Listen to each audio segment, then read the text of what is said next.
UP का ऐसा गांव जहां लड़का जाता है ससुराल। जी हाँ, आपको ये खबर बिल्कुल चौंकाने वाली लग रही होगी।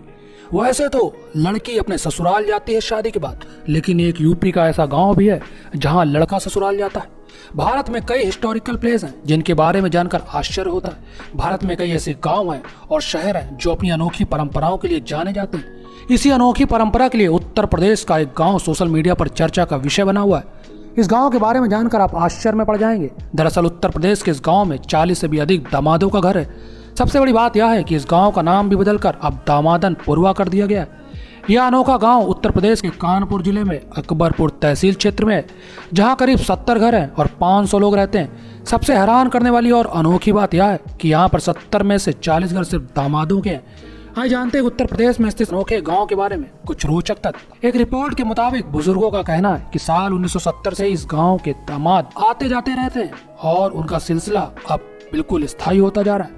उन्होंने बताया कि साल 1970 में गांव की राजरानी की शादी हुई थी, जिसके बाद उनके पति सांवरे कठहरिया ससुराल में आकर रहने लगे।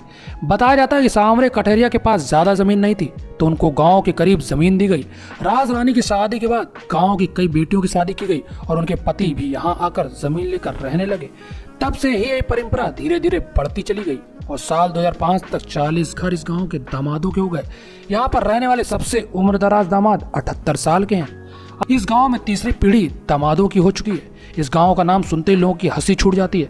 आखिर हंसी छूटे भी क्यों ना, क्योंकि गांव का नाम ही ऐसा है, दामादनपुरवा। खैर, आशा करता हूं कि जानकारी आपको पसंद आई होगी।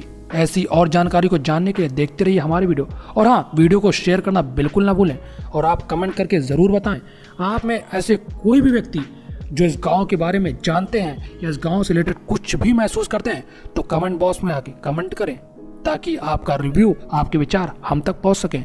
बहुत बहुत धन्यवाद।